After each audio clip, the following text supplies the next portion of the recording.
A paz do Senhor, queridos! Estamos iniciando mais uma aula do seu canal EBD Fácil e Motivadora. Na aula de hoje, nós estaremos comentando a lição de número 9 das lições bíblicas adultos, que tem como título Uma visão bíblica do corpo. Nesta lição, nós estaremos dando prosseguimento aos nossos estudos deste trimestre, ao qual estamos estudando o tema A Igreja de Cristo e o Império do Mal. Como viver neste mundo dominado pelo espírito da Babilônia. E na lição de hoje, lição de número 9 deste nosso trimestre, estaremos estudando a lição Uma visão bíblica do corpo. O texto áureo encontra-se na primeira carta de Paulo aos Coríntios, capítulo 6, versículo 13, a parte B, que nos fala: Mas o corpo não é para a prostituição, senão para o Senhor, e o Senhor para o corpo. Verdade prática. O corpo é o templo do Espírito Santo, e por isso deve ser conservado em santidade até a volta de Cristo. A leitura bíblica em classe encontra-se no livro de 1 Coríntios, capítulo 6, dos versículos 12 ao versículo de número 20. Então vamos iniciar nossa lição de número 9. Uma visão bíblica do corpo. Nesta lição, conforme o autor introduz-a, na introdução fala sobre isso, introduzindo a lição, vai falar que Deus criou o homem com um propósito. E o propósito de o homem ser criado foi justamente esse, para a glória e louvor do Senhor. Porque é isso que fala 1 Coríntios capítulo 6, versículo 20, porque foste comprados por bom preço. Glorificai, pois, a Deus no vosso corpo e no vosso espírito, os quais pertencem a Deus. Teve um propósito a criação do ser humano para glorificar e exaltar. É para louvor da glória de Deus. Este primeiro ponto que nós devemos deixar bem claro. Dentro desse aspecto de ser criado para louvor da glória de Deus, nós entendemos e compreendemos que para alcançar este objetivo, para alcançar esse propósito estabelecido por Deus, o homem tem que andar em santidade. Porque é em santidade que se aproxima de Deus, e refletir a Deus, só reflete a Deus aquilo que nós estamos fazendo de fato de acordo com a palavra de Deus. Então o ser humano, ele reflete a glória de Deus, ele reflete Deus para o mundo quando ele está andando em conformidade com a palavra de Deus. Então a santidade é um ponto que deve ser seguido à risca. Por isso nessa lição nós vamos falar sobre essa visão bíblica do corpo, porque o mundo está aí fora propagando uma forma independente. Ou seja, querem viver a parte dos conceitos bíblicos, dos conceitos absolutos que Deus introduziu no ser humano desde que o homem foi criado. Então, desde que o mundo é mundo e que o homem foi posto nessa terra, dentro do ser humano tem no seu interior o que nós falamos do conceito, né, ontológico do ser humano, a necessidade de adorar e glorificar ao Criador. Mas os secularistas estão tentando desvirtuar isto. Então, vamos estudar justamente isso nessa lição. Vamos estudar a criação deste homem que foi feito do pó da terra, as características do corpo humano conforme está nas escrituras sagradas, porque Deus é o construtor, Deus é o criador, então o manual do ser humano é as sagradas escrituras. É o manual, porque o homem foi criado por Deus, e Deus deu o manual de funcionamento deste homem, de mostrar como é esse homem através das Sagradas Escrituras. Então, nós temos esse objetivo nesta lição de hoje. Apresentar essa visão bíblica a respeito do corpo, o seu propósito e a glorificação final. No primeiro tópico da lição, o autor vai falar sobre a criação do ser humano. O primeiro subtópico vai falar sobre a origem da raça humana. Neste ponto, o autor vai frisar de forma bem clara, mostrando que o homem foi o único ser vivo criado que tem a imagem e semelhança de Deus. Isso fica claro nas Sagradas Escrituras.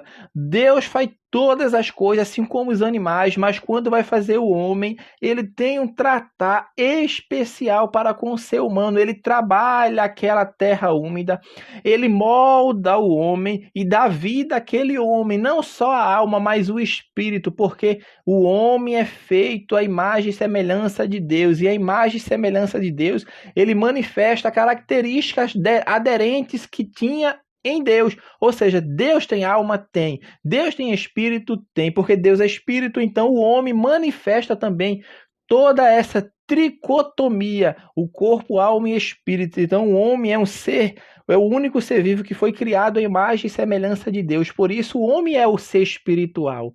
O homem é que expressa vontade. O homem é que expressa desejo. O homem é que expressa vontade, meu irmão. É o único ser vivo. Os animais não expressam amor. Os animais não expressam desejo. Os animais não expressam vontade. Os animais agem por instintos. O cachorro não ama o homem, porque hoje está moda agora, né, de ser pai de pet. A gente não tem nada contra, que cuide dos animais, cuide, mas entenda isso, os animais ele não expressa amor, ele só age por instinto. Se ele é tratado bem, ele vai tratar você bem. Trata ele mal para ver se você não vai receber um tratamento mal. Por quê? Porque ele age por instinto. E há muita forma, um exemplo bem claro de saber sobre isso, sobre o animal, que ele não tem desejo, ele não tem raciocínio, ele não sabe o que é amar, ele não sabe o que é ter afeição, ele não sabe se ele age por instinto. E a grande prova disso é isso. Se você pegar um cachorro, pegue seu cachorro, se você não vai fazer isso, é só um exemplo para você entender o que nós estamos falando. Coloca o cachorro dentro da mala do carro e você vai lá pro shopping passear. Passa 1 hora, 2 horas no shopping passeando. E o cachorro tá lá preso. O que vai acontecer quando você voltar e abrir a mala do carro? Ele vai ficar feliz porque viu você. Vai estar balançando o rabinho, pulando. Por quê? Porque ele não raciocina. Ele não tem vontade, ele não compreende, ele não tem intelecto. O ser humano tem.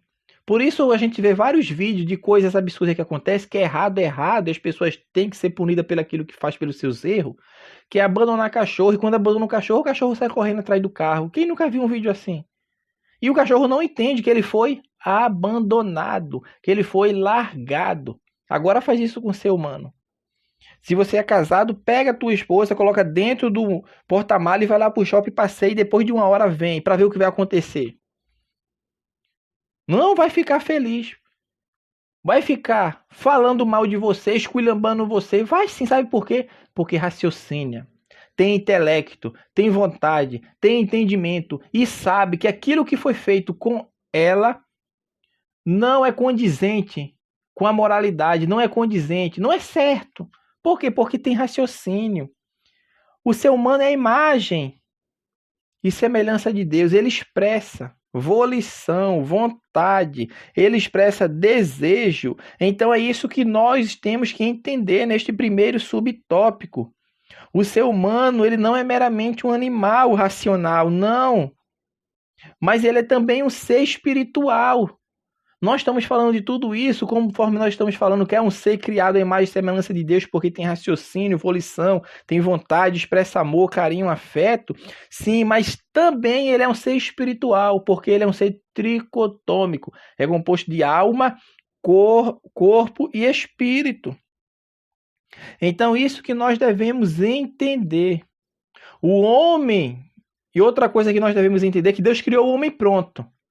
Deus não criou o homem perfeito para que ele fosse se acomodando com o tempo. Não, Deus criou o homem pronto. Não só o homem, mas os animais também.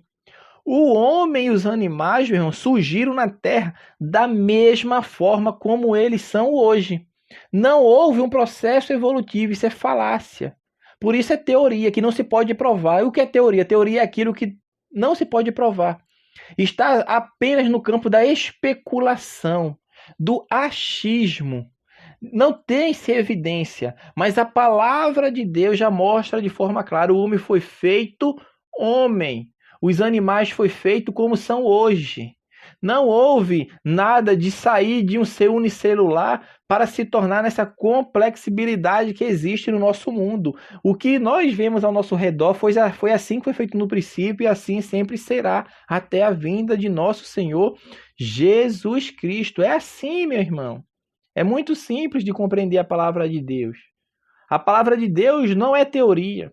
A palavra de Deus é aquilo irrepreensível, que é irrepreensível. Por quê? Porque não tem como adequar a evolução à criação de Deus. Não tem como.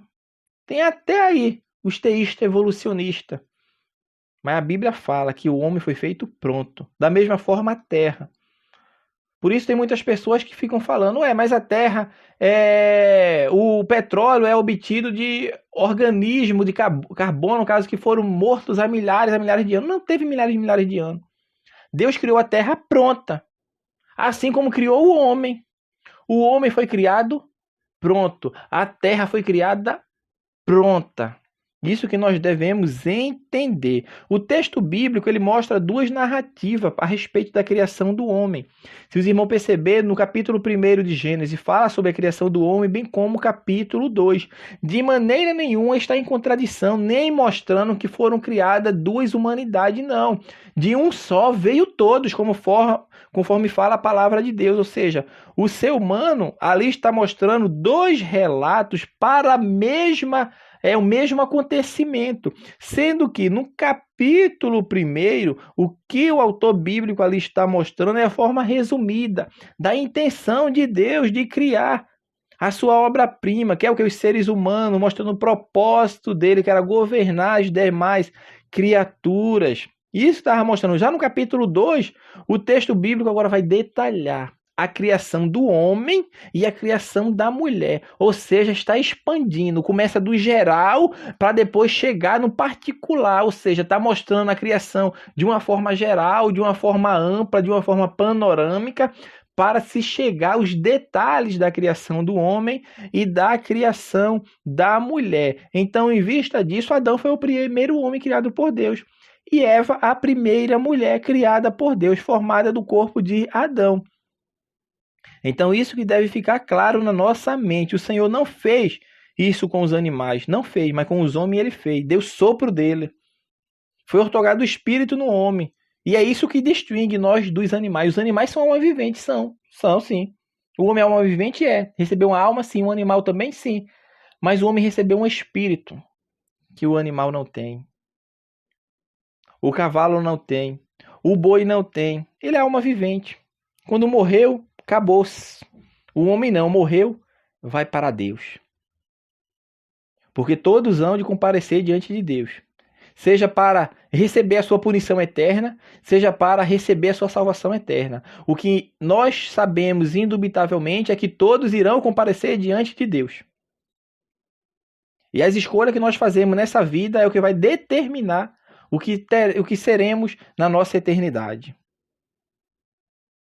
O ponto subtópico 2 vai mostrar sobre a constituição do ser humano. Aqui o autor vai mostrar que Deus fez todas as coisas do nada. Sim, do nada. E no caso do ser humano, tomando uma matéria inanimada. Deus fez tudo, do nada. Do nada apareceu o mundo. Por quê? Porque foi Deus quem fez. Deus criou a matéria, espaço e tempo. Tudo foi criado por Deus. Do nada. Deus criou tudo que você vê ao seu redor. Porque os céus manifestam a glória de Deus e anunciam as obras das suas mãos. E um dia faz declaração ao outro dia. Tudo isso foi Deus que fez. Então, Deus fez tudo isso, mas quando foi criar o homem, Deus vai pegar uma matéria inanimada, que é o quê? Como eu falei, o pó da terra. Substâncias químicas que existiam ali. Areia, argila. E isso vai fazer o homem. E o homem é feito com a extraordinária complexibilidade espiritual, mental, moral, biológica. Se o corpo do homem é tudo isso, meu irmão, mas Deus só não parou por aí. O homem é feito alma vivente e recebe um espírito. O ser humano tem um espírito, porque é o espírito do homem que se relaciona com Deus. E Deus fez o homem com o corpo, com a alma e com o espírito. Então a natureza humana, o ser humano, ele é composto de uma área, de uma composição visível, que é a parte externa, que é o corpo ou a carne, que muitas vezes a Bíblia chama de homem exterior, mas também tem a parte interior, que é denominada homem interior. E esse homem interior é a parte não visível, que é a alma e o espírito.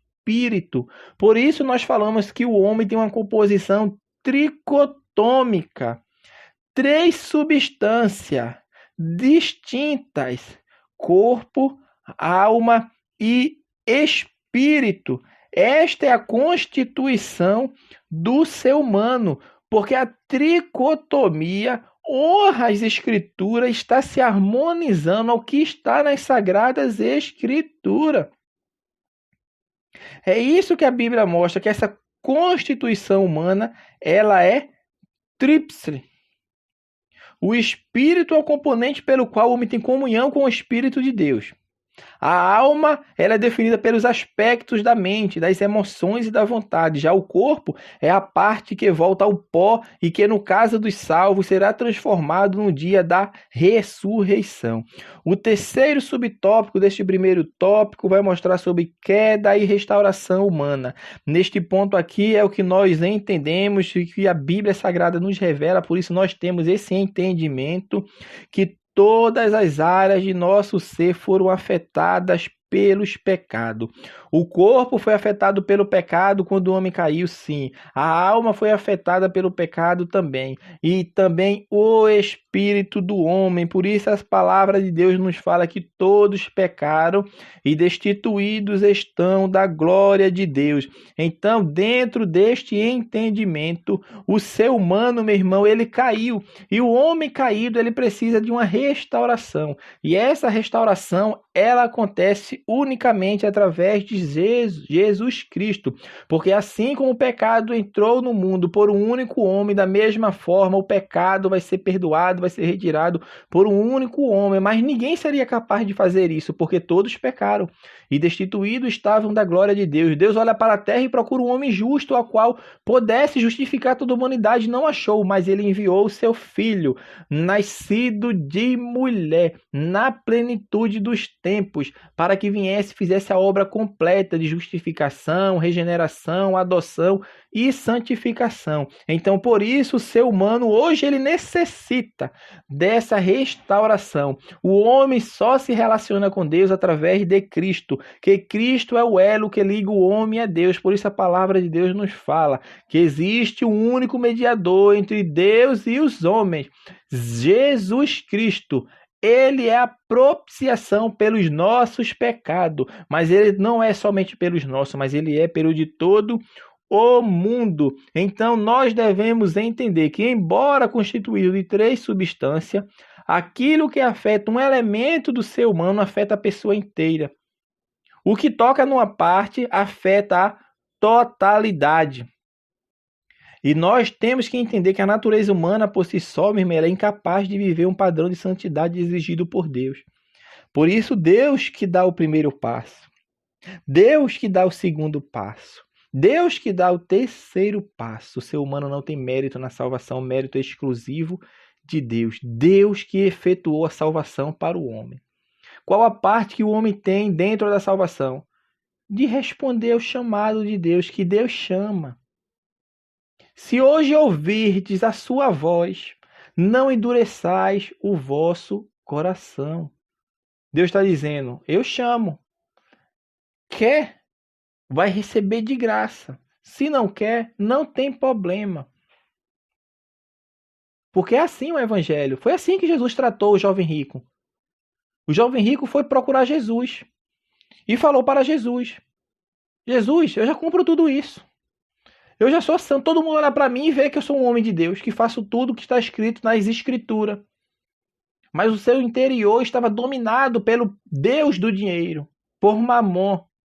E Jesus fala, olha, larga tudo, vende tudo que tem, doa aos pobres, depois tu vem e me segue. E o jovem baixa a cabeça e sai triste. Jesus falou o que precisava para que ele obtesse a salvação eterna e ele não quis. Jesus não foi atrás dele, não, meu amigo, vem cá, vamos dar um jeitinho, vamos conversar direitinho, não. Baixou a cabeça e saiu triste, foi-se embora. Jesus não foi atrás dele. Não foi, sabe por quê? Porque a oportunidade é lançada para todos. Vai chegar o dia que todos vão estar indesculpáveis diante de Deus. Assim como aquele jovem rico.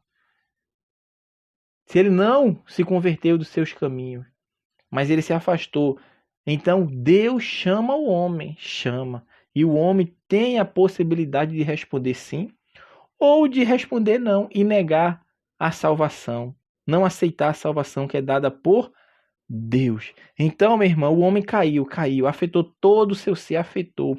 E isso o impossibilitou de alcançar a salvação pelos seus meios próprios. Por isso, Deus, pela sua infinita misericórdia, chama o homem, chama todo o ser humano para que venha e se convertam e se renda aos pés de Deus, porque é assim que irá acontecer. O tópico 2 da nossa lição vai falar o primeiro subtópico da lição, a visão bíblica do corpo, vai falar sobre a parte exterior do corpo. Neste ponto aqui, bastante simples, vai falar da parte exterior do corpo, que nós sabemos que é a parte visível, ou seja, é o corpo do homem. O corpo do homem é a parte exterior do homem, é o homem visível, que a Bíblia, em algumas determinadas passagens, vai chamar de tabernáculo, vai chamar de casa, conforme 2 Coríntios 5:1.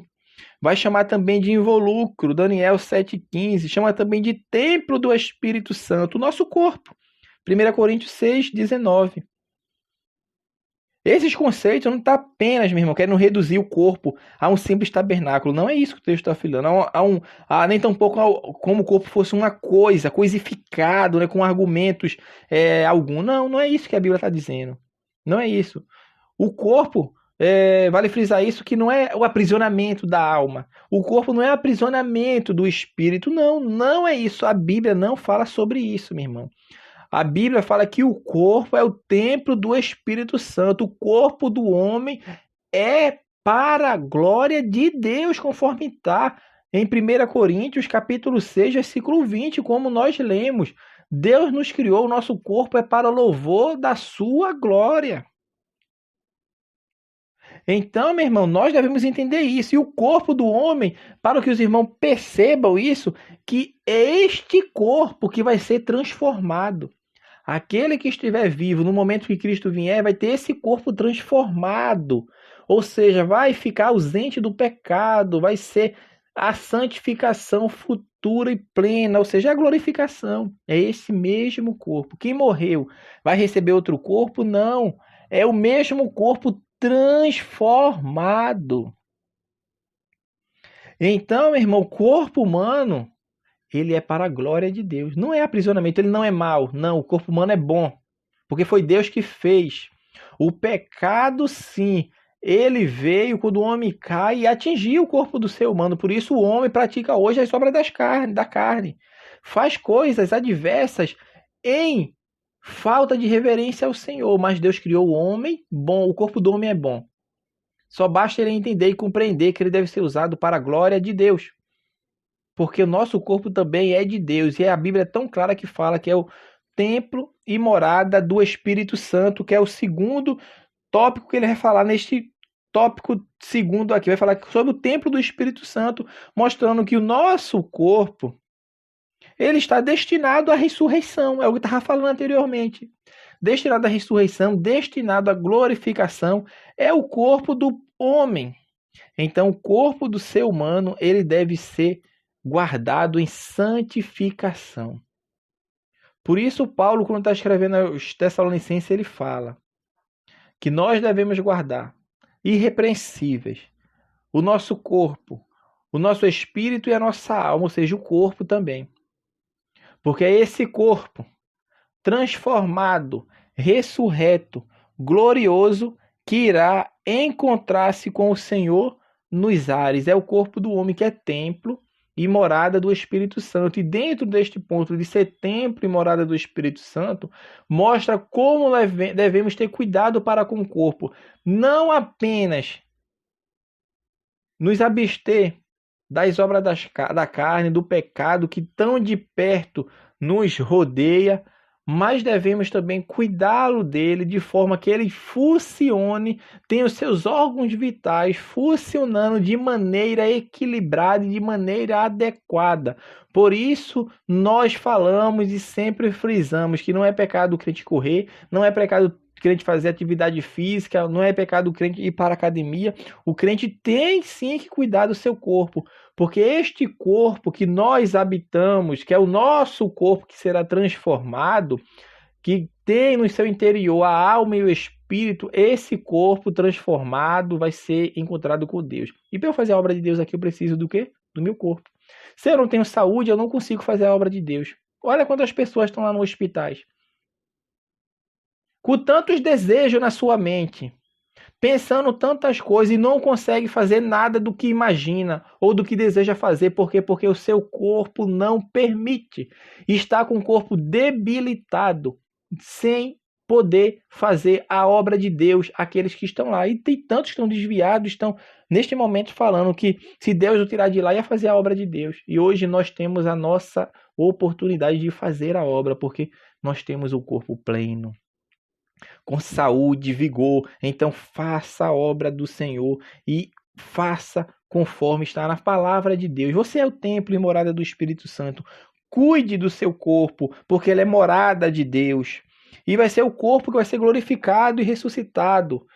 Isso aqui o autor até falou, mas ele colocou um tópico também sobre isso, que é esse corpo que vai ser restaurado, transformado. Por isso Paulo, quando está escrevendo aos Coríntios, Paulo fala, e este corpo vai se revestir da incorruptibilidade, que é corrupto, pecamos, estamos ainda presos à natureza humana, mas ele vai se revestir de incorruptibilidade.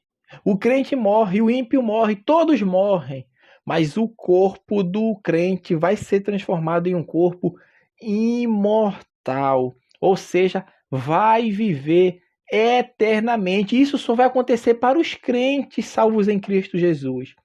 O ímpio, o pecador que morreu sem Deus, vai ser ressuscitado? Vai, mas em corpo físico, não em corpo glorioso, não em corpo ressurreto, não em corpos semelhantes ao de Cristo, porque assim como ele é, assim nós o veremos, mas vai ser em corpo físico, para sofrer tormento eterno, porque o corpo glorioso não vai passar por tormento eterno, vai viver de alegrias, de gozos com Cristo. Essa é a diferença, meu irmão. Então nós devemos entender que corpo glorificado na ressurreição é corpo de crente. Todos vão ser ressurretos? Vão ser ressuscitados, sim. Mas o crente com o corpo ressurreto, corpo glorificado, o ímpio não. O ímpio vai ser com o corpo que ele morreu.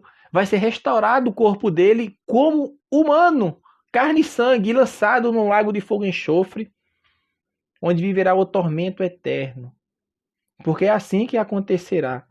Na grande tribulação, quando Cristo vier para livrar Israel, o que é que Cristo vai fazer? Vai pegar o falso profeta e o anticristo e vai lançar no lago de fogo e enxofre. Vai lançar eles em seus corpos físicos de carne e sangue, mas o crente não, corpo transformado. O último tópico da lição vai falar sobre a visão secular do corpo. Vai falar sobre hedonismo e narcisismo. Dentro desse aspecto aqui que nós vamos falar, abordando mais o corpo, porque é o tema da lição, né, que é a visão bíblica do corpo. Por isso nós estamos frisando bem essa visão bíblica do corpo e na próxima lição vamos falar desse homem interior. Mas hoje o nosso aspecto é de abordar a natureza do corpo humano, como vai se dar no futuro, tanto do ímpio quanto do crente salvo em Cristo. E aqui ele mostrou a visão bíblica, deveria fazer o contrário, né? Colocar a visão primeiro secular e terminar com a visão bíblica, mas o autor vai tipo o contrário, então vamos seguir na ordem que foi estabelecida na lição bíblica. Então, dentro desse aspecto aqui da visão secular do corpo, falando sobre hedonismo e narcisismo, vai falar aqui do que é hedonismo, que tem um objetivo da vida. O objetivo do hedonista é obter prazer e fugir do sofrimento. Ou seja, é colocar o corpo em um estado, em uma condição que ele viva unicamente pelo prazer que lhe é oferecido E fazendo isso, ele vai tentar fugir de todo o sofrimento que vem atormentar a sua natureza, o seu corpo.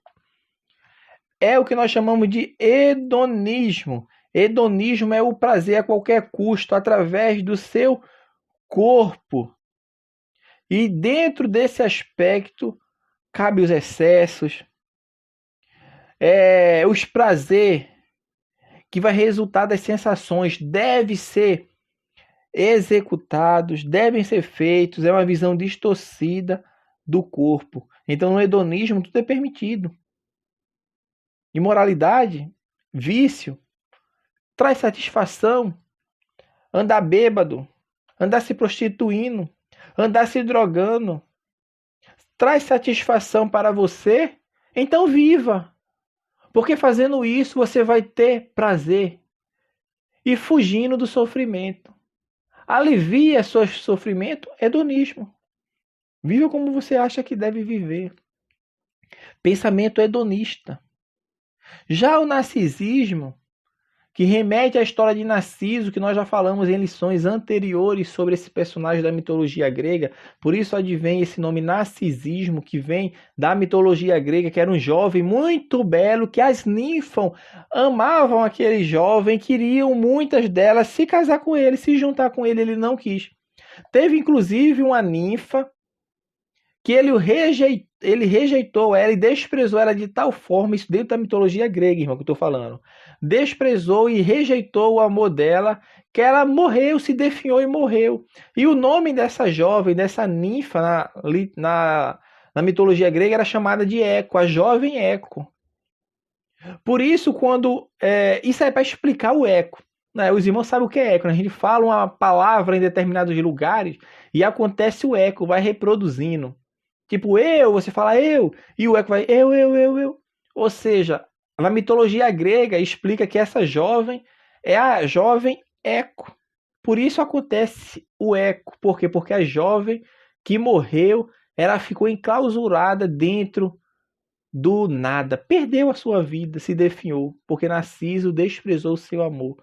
E esse Narciso se apaixona sim, pela própria imagem.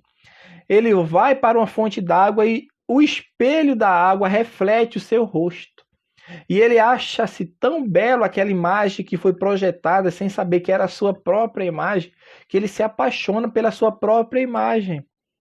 E tenta abraçar a imagem, aí quando vai abraçar, o que acontece com a água? A imagem fica opaca, ele se desespera, não vai embora. Jovem, belo. E ele se apaixona pela sua própria imagem, fica ali contemplando a sua própria imagem até se definhar e morrer, porque deixou de comer, de beber, de viver, de beber água, de viver, de fazer as coisas do seu dia a dia, porque o Narciso se apaixonou pela sua própria imagem. Então ele veio a morrer. Por isso advém essa palavra narcisismo, que vai mostrar justamente isto.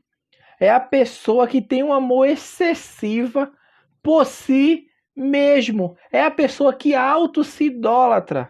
Que foi uma lição que nós também falamos, por isso falamos de Narciso. O ser humano, meu irmão, ele tem uma tendência natural à auto-idolatria. Por isso a Bíblia sempre mostra para o homem o perigo que é a idolatria. Porque quando se fala de idolatria, só já se pensa em imagem de escultura, gente pagando promessa, fazendo, desfazendo o que tem que fazer aí neste mundo.